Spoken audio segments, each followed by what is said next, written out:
Temir yo'l vokzali hayotga to'la edi. Tovushlar gumburlab, turli ovozlar bir-biriga qo'shilib kelayotgan va ketayotgan poyezdlarning ritmik g'ijir-g'ijiri eshitilardi.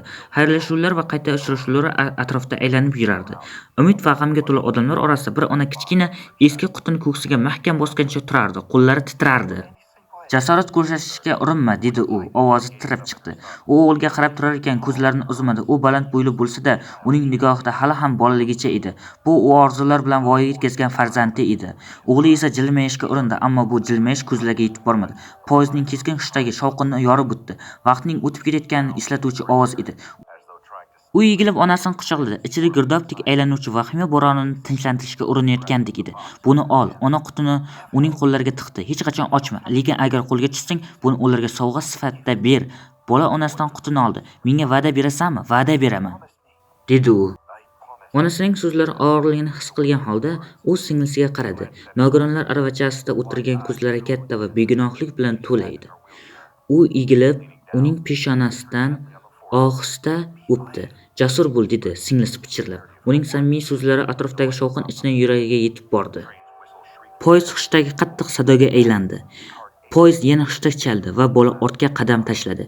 Ko'ngli ezilib oxirgi marta qo'l siltadi. Poyezd joyidan siljidi, uni asta uzoqlashtirib olib ketdi.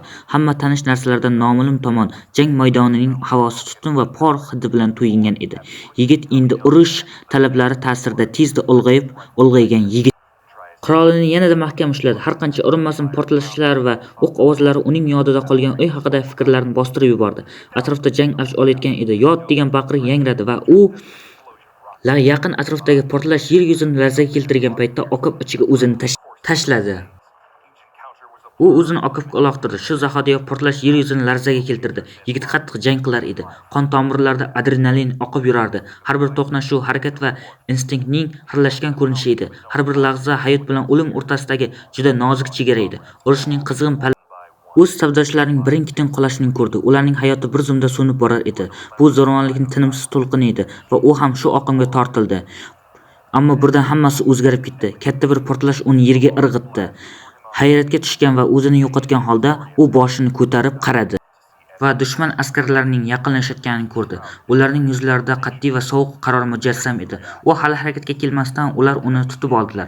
O'zini va hali tirik qolgan boshqa askarlarni jang maydonidan tortib olib chiqib ketishdi. U yer ular jon jahlari bilan himoya qilgan joy edi. Askarlar uni loylar orasidan sudrab olib o'tishar edi va yigit boshini ko'tardi. Xiralashgan ko'zlari orqali u qayerga olib ketilayotganini zo'rg'a ilg'adi.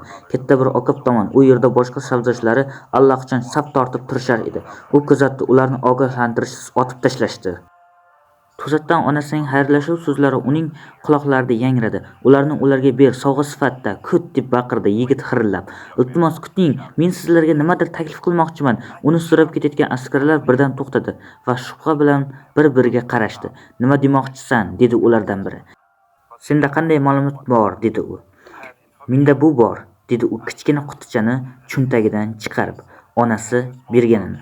U shu qutichani saqlab qolishga muvaffaq bo'lgan edi. Butun shu vaqt davomida son-sanoqsiz janglar va yuzlab, balki minglab chaqirimlar bo'ylab ketgan urushlar ichida askarlar yana bir-biriga qarashdi va ularning shubhasi masxaraga aylandi. Ikki kishi birgalikda kulib yubordi. Ulardan biri yigitning qo'lidan qutichani tortib oldi. To'xtamasdan u qutichani ochdi. Yog'och qopqog'ini yerga uloqtirdi. Bu nima? Xazina, dedi masxara bilan. Qutidagi narsa yorug'likda yaltiradi. Bu hech qanday xazina emas edi. Shunchaki oddiy bir kumush qoshiq edi. Uning kulgisi to'xtadi. Xo'p, evaziga o'lmaysan. Hech bo'lmasa hozir emas. Yigit esa bu nimani anglatishini tushunishga ulgurmadi. Chunki shu zahoti bir kaltak orqasidan boshiga tegdi va uni chuqur qorong'u zulmatga yubordi. Ko'zlarini yana ochganida u o'zini nam, qorong'u qamoqxona kamerada topdi. Devorlardan aks sado bergan qo'pol kulgular eshitilardi. Uni jang maydonida olib ketgan askarlarning o'zi hozir boshqa bir nechtasi bilan birga o'tirgan edi va ular o'z ona tillarida bir-biri bilan gaplashardi. Yigitni sudrab olib ketgan askar esa u yigitning unga qutichani uzatayotganini masxara bilan sahnalashtirib ko'rsatdi. Bu esa boshqa askarlarni rosa kuldirdi. Yigit panjara ortidan ularni kuzatardi. O'sha askar endi qutichaga qo'lini suqdi va qoshiqni olib uni jang g'animati kabi ko'tarib ko'rsatdi. Guruh yanada qattiqroq kuldi. Ayniqsa qoshiqni ushlab turgan askar rosa kulardi, ammo uning kulgisi to'satdan to'xtadi va xonada o'qdan ham balandroq jaranglagan keskin qars ovozi yangradi. Askar tanasi jirkanch tarzda burildi, uning umurtqasi hayratabiiy tarzda orqaga bukildi va qars etdi. Ko'zlari olayib ketdi, vahima uning ilgari mag'rur chehrasini egalladi. U yerga qulab tushdi. Qolgan askarlar hayratda qoldi va ular ko'rgan voqeadan dahshatga tushgan holda orqaga chekindi. Ammo qancha harakat qilishmasin, hech biri ko'zini uzolmasdi. Ularning majburiy qiziqishi ularni do'stlarining aniqrog'i burishgan tanasiga qarashga majbur qilardi. Hali ham qo'lida mahkam ushlab turgan qoshiqqa qaradi. Sekin ehtiyotkorlik bilan askarlardan biri qadam tashlab oldinga bordi. Tiz cho'kdi va qoshiq tomon qo'l cho'zdi. U uni do'stining falaj bo'lib qolgan qo'lidan sug'urib olishga harakat qildi. U dastdan ushlagan zahoti yana bir qars ovozi yangradi.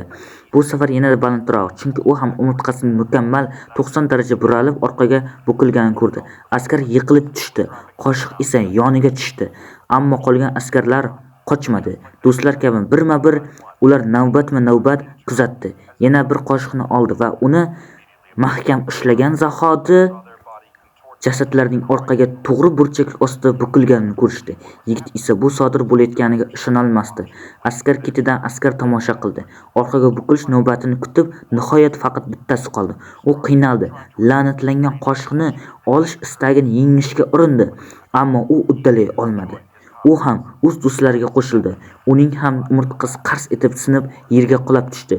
So'nggi askar yiqilganda qoshiq ham uning qamog'i joylashgan xonaga yaqin joyga tushib ketdi. U to'satdan uni his qildi. Qoshiq uni o'ziga chorlayotgandek edi. U qoshiqni shunchaki ushlab turishni xohlamasdi. Unga ehtiyoji bor edi.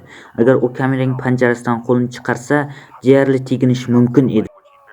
U zo'rg'a tushunadigan tilda baqiriqlar yangradi. Yo'lakdan bir necha lahza o'tib, eshik shovqin bilan ochildi. Har xil formadagi bir guruh askarlar uni hibsga olganlardan farqli kiyimda ichkariga bostirib kirdi. Askarlarning biri yerda qiyshayib sinib yotgan askarlarga qarab atrofni kuzatdi. Bu yerda nima bo'lgan o'zi, dedi u hayrat bilan. Nigohi kumush qoshiqqa tushib, askar qiziqib qoshiq tomon cho'zilganda, serjant bexosdan qoshiqni tepib yubordi va yigitning kamerasi tomon ishora qilib baqirdi. Uni bu yerdan chiqarib yuboring. Buyruq askarlarni harakatga keltirdi. Iltimos, qoshiqni, deb yig'ladi yigit. Uning ovozi umidsiz va vahimali edi, lekin askarlar u gapirayotgan tilni tushunmasdi. Ular halok bo'lgan askarlarning cho'ntaklarini tiqtilab, kamera kalitlarini izlash bilan band edi. Tinchlan, biz senga yordam bermoqchimiz, o'g'lim, deb javob berdi serzant. Biroz g'azab oralash ohangda. Nihoyat askarlardan biri kalitlarni topdi. Yigitning kamerasi eshigi ochilib ketdi va yigit yerga otildi. Ittifoqchi askarlar bir-biriga noqulay qarab ko'z tashlashdi. Dastlab ular yigit qutqarilganiga minnatdorchilik bildirib, tiz cho'kayotgan kerak deb o'ylashdi.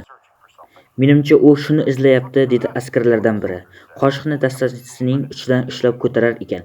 Yigitning ko'zlari katta ochildi. Bu meniki, deb baqirdi. U unga tomon otilib, biroq bir necha ittifoqchi askarlar yigitni ushlab qolishdi. Uning niyatini tushundi. Lekin qoshiqni tutib turgan soldat uni instinktiv tarzda yanada qattiqroq ushladi. Yuqori darajada qartilgan ovoz havoni yorib o'tdi. Hammaning e'tibori shu tomonga qaratildi va ular o'z vaqtida burilib ittifoqchi askarning orqaga egilayotganini ko'rishdi. Idealda 90 daraja burchak ostida yuzi og'riq va dahshatdan burishib yerga qolayotgan edi. Askarlar orasida tushunib bo'lmaydigan qiziqish to'lqini tarqala boshladi. Lekin ularning serjanti tajribali SP agenti bo'lib, zolimlikka qarshi kurashga qo'shilishga qaror qilgan va SP jamg'armasida uzoq yillik xizmat orqali g'ayrioddiy hodisalar bilan tajriba orttirgan tajribali SP agenti qattiq buyruq berdi. "Qo'y uni", deb baqirdi u, odamlardan birining qoshiqning dastasiga barmoqlari bilan teginayotganini ko'rib. Ular instinktiv tarzda chetga chiqishdi. O'zlari bilan qoshiqning g'alati va dahshatli nurlanishi o'rtasidan masofa hosil qilishdi. Serjant asta-sekin tiz cho'kdi va qoshiqni yog'och qutiga ehtiyotkorlik bilan solib oldi. Yosh yigit serjantning qopqog'ini yopishini kuzatarkan, qutining qopqog'i yopilishi bilan u o'zini achchiq kulgidan tiyolmadi. Uni himoya qilish kerak bo'lgan buyum deyarli o'zining o'lim xabarchisiga aylangandi. Tashqi ko'rinishda zararsiz bo'lib ko'ringan bu buyum endi SCP-363 sifatida tasniflangan. Aslida oddiy qoshiq bo'lib, qurbonlarini egib yuboradi. U uni inson qo'llari ushlaganda 90 darajalik orqaga qayrilishga majbur qiladi. T6 ko'krak umurtqasi ostidagi burchakda deyarli bir zumda o'lim yoki og'ir falajlikka olib keladi. Uning ta'siri darhol va qochib bo'lmaydi. Hech qanday qo'lqop, to'siq yoki himoya vositasi bu zo'ravon qaltis burilishni to'xtata olmaydi. Oddiy ko'rinishiga qaramay, SCP-363 sinovlar vaqtida bir nechta odamning hayotiga zomin bo'lgan. G'alati tomoni shundaki, u faqat insonlarga ta'sir qiladi va boshqa hollarda hech qanday noodatiy xususiyat namoyon qilmaydi. Hatto bilvosita kontak, masalan, qo'lqop orqali bo'lsa ham, uning o'lik ta'sirini kamaytira olmaydi. Bu esa qoshiqda muayyan psixik yoki g'ayritabiiy qo'zg'atuvchi borligini ko'rsatadi. SCP jamg'armasidagi tadqiqotchilar neutron tasvirlash MRT tekshiruvlari va boshqa usullar yordamida keng ko'lamli tahlillar o'tkazishgan, biroq uning asl tabiati nimaligini topisha olmagan. SCP-363 ning halokatli ta'siri hali ham noma'lum. Hozirda SCP-363 xavfsiz izolyatsiya nuqtasida saqlanmoqda. Kichik mustahkamlangan shisha ko'rgazma qutisida. Uni tashish va ushlash qat'iyan tartibga solingan va xodimlarga qoshiq bilan to'g'ridan-to'g'ri aloqa qilish qat'iyan man etilgan. Sinov vaqtida yuz bergan hodisadan so'ng SCP-363 saqlanayotgan hudud yaqinida ovqat va idish-tovoqlar saqlash ham man etildi. Bu voqea quyidagicha eslatma bo'lib xizmat qilsin. Eng oddiy, eng kundalik buyumlar ham tasavvur qilib bo'lmaydigan xavfni yashirish mumkin. Axir kim oddiygina narsaning xavfli anomaliyaga aylanish mumkin deb o'ylardi. Endi esa boring va doktor Bobning boshqa bir yozuvini ko'ring.